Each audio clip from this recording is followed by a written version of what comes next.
Bismillahirrahmanirrahim. Assalamualaikum warahmatullahi wabarakatuh. Perkenalkan, nama saya Awalinda dengan NIM 2021 0501010169. Di sini saya akan membacakan resu materi pengantar akuntansi dari kelompok 1 sampai kelompok 6. Yang pertama, ringkasan materi dari kelompok 1 yaitu pengantar akuntansi dan perusahaan. Akuntansi adalah proses yang terdiri dari identifikasi, pengukuran, dan pelaporan informasi ekonomi. Kegunaan akuntansi adalah bahwa ekonomi yang dihasilkan oleh akuntansi diharapkan berguna dalam penilaian dan pengambilan keputusan mengenai kesatuan usaha yang bersangkutan. Tujuan utama akuntansi adalah menyajikan keputusan ekonomi untuk menghasilkan informasi ekonomi. Perusahaan perlu menciptakan suatu metode pencatatan, pengelolaan, analisis, dan pengendalian transaksi serta kegiatan-kegiatan keuangan. Kemudian menghasilkan hasilnya. Proses dan pelaporan data mencakup kegiatan pencatatan, pengelolaan, dan pengikhtisaran pencatatan transaksi, berarti mengumpulkan data secara kronologis, di samping dicatat transaksi perusahaan, sekaligus digolong-golongkan dalam kelompok atau kategori yang berhubung. Pengelolaan transaksi adalah apabila semua pengeluaran untuk gaji dikelompokkan dalam satu pos pengkajian, misalnya beban gaji. Pengikhtisaran pencatatan. Pengikhtisaran adalah penyajian informasi yang telah digolongkan ke dalam bentuk laporan seperti yang diinginkan pemakai perusahaan. Perusahaan adalah suatu organisasi yang didirikan oleh seseorang atau distribusi guna memenuhi kebutuhan manusia. Kegiatan produksi dan distribusi dilakukan dengan menggabungkan berbagai faktor produksi, yaitu seperti alam, manusia, dan modal. Buku besar merupakan kumpulan akun-akun yang digunakan untuk meringkas transaksi yang telah dicatat dalam jurnal.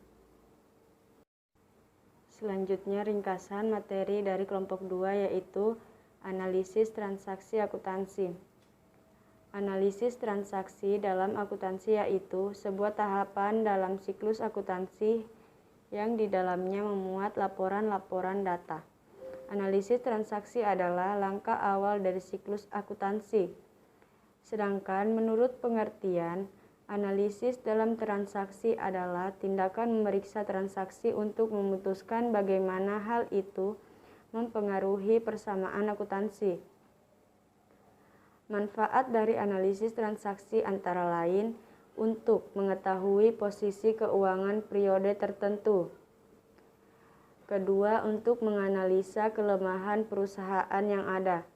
Ketiga, untuk mengetahui langkah lanjutan pengambilan keputusan. Keempat, sebagai bahan evaluasi dan penilaian kerja. Macam-macam transaksi antara lain. Pertama, transaksi dengan pemilik. Kedua, transaksi dengan kreditor. Ketiga, transaksi dengan pelanggan. Keempat, transaksi dengan penyediaan nilai tambah. Cara melakukan analisis dan transaksi dalam akuntansi yaitu: pertama, menentukan apakah transaksi akuntansi atau bukan. Kedua, identifikasi akun apa yang terpengaruh. Ketiga, tentu apa jenis akunnya. Yang keempat, tentukan akun manakah yang naik atau turun. Dan yang terakhir, terapkan aturan debit dan kredit ke setiap akun. Yang ketiga, ringkasan materi dari kelompok 3 yaitu proses penyesuaian. Karakteristik penyesuaian dapat dilaporkan di laporan laba atau rugi pada saat pendapat diperoleh. Misalnya, pendapatan dilaporkan pada saat jasa diberikan kepada pelanggan. Kas mungkin sudah atau belum diterima dari pelanggan selama periode tersebut. Konsep akuntansi yang mendukung pencatatan pendapatan tersebut dinamakan revenue recognition concept. Proses penyesuaian saldo yang tertera atas biaya-biaya diterima di muka biasanya dicatat melampaui karena penggunaan atas aset tersebut tidak dicatat secara harian. Beberapa pendapat atau biaya-biaya telah diterima atau dibayar di awal dan akan berkurang seiring dengan waktu. Faktor penyebab perusahaan jasa perlu membuat jurnal penyesuaian ini antara lain. Pertama, perusahaan perlu menyesuaikan pencatatan untuk perlengkapan. Kedua, perusahaan jasa juga harus mampu menangani penyusutan nilai pada akun aktiva tetap dengan cara membuat pencatatan tersendiri. Pada jurnal penyesuaian, fungsi dari pembuatan jurnal penyesuaian di setiap periode antara lain sebagai berikut. Yang pertama, untuk menentukan akun nominal atau akun pendapatan beserta bebannya selama suatu periode serta mengetahui kondisi yang sebenarnya dari akun tersebut. Kedua, untuk memperkirakan nominal atau pendapatan beserta beban yang sebenarnya dalam suatu periode yang dimaksud. Selanjutnya ringkasan materi dari kelompok 4 yaitu menyelesaikan siklus akuntansi. Siklus akuntansi adalah proses penyusunan suatu laporan keuangan yang dapat dipertanggungjawabkan dan diterima secara umum.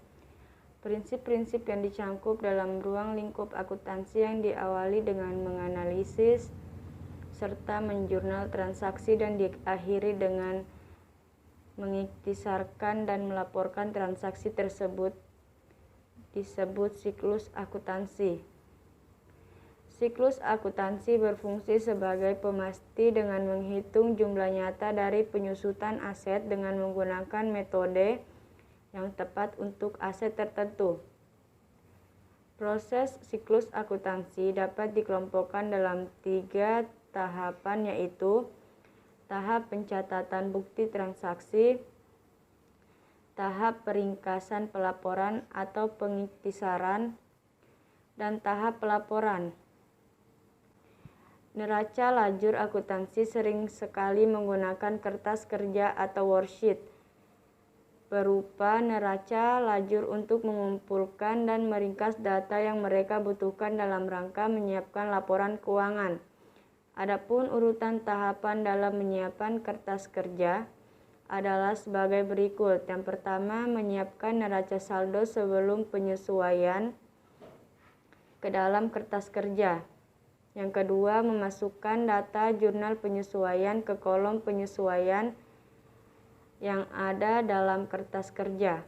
Yang ketiga, memasukkan saldo yang telah disesuaikan ke dalam kolom neraca saldo setelah penyesuaian yang ada dalam kertas kerja bersih.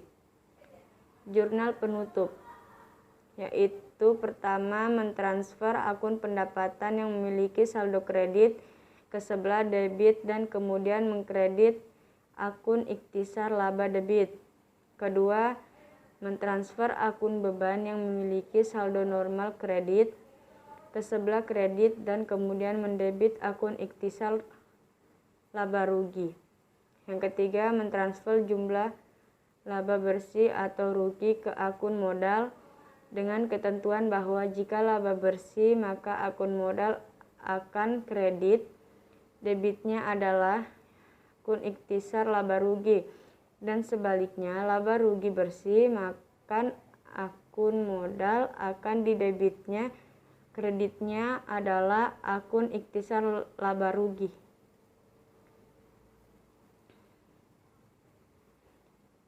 Jurnal balik. Pertama, beban yang masih harus dibayar atau beban akurat atau hutang akural. Yang kedua, pendapatan yang masih harus diterima, pendapatan akurat atau piutang akurat. Selanjutnya ringkasan materi dari kelompok 5 yaitu akuntansi perusahaan dagang. Definisi akuntansi perusahaan dagang. Akuntansi perusahaan dagang memiliki fungsi pada prinsipnya adalah sebagai jembatan antara perusahaan penghasil barang dengan konsumen, baik secara langsung maupun tidak langsung.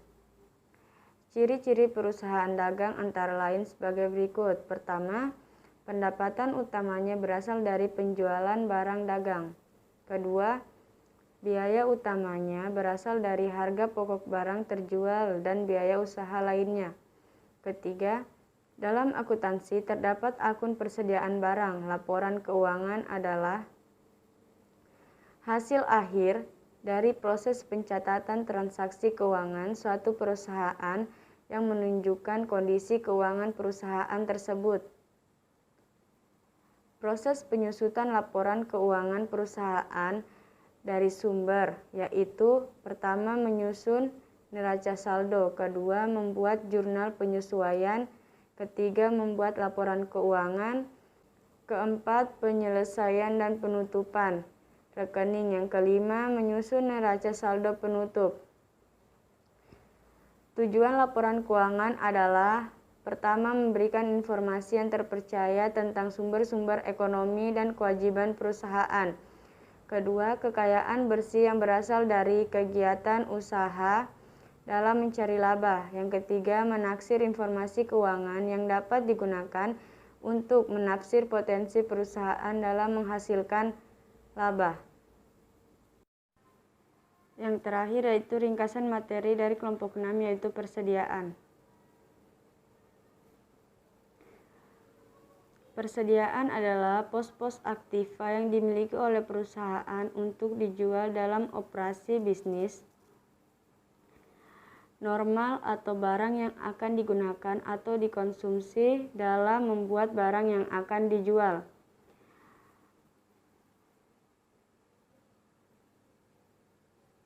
Menurut pernyataan Standar Akuntansi Keuangan Indonesia Nomor 14 Tahun 2007 antara lain sebagai berikut. A. Persediaan untuk dijual dalam kegiatan usaha normal.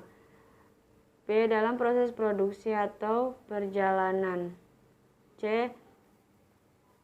Dalam bentuk bahan atau perlengkapan untuk digunakan dalam proses. Kedua, menurut jenis perusahaan. Dalam perusahaan perdagangan, persediaan barang merupakan aktiva dalam bentuk siap jual, kembali, dan yang paling aktif dalam operasi usaha. Sedangkan dalam perusahaan pabrikasi atau manufaktur, proses dalam barang jadi. Ada 3 metode persediaan, yaitu metode LIFO, metode FIFO, dan metode average. Baik, itulah tadi ringkasan materi pengantar akuntansi dari kelompok 1 sampai kelompok 6. Kurang dan lebihnya mohon dimaafkan. Saya akhiri, wabillahi taufiq wal hidayah. Wassalamualaikum warahmatullahi wabarakatuh.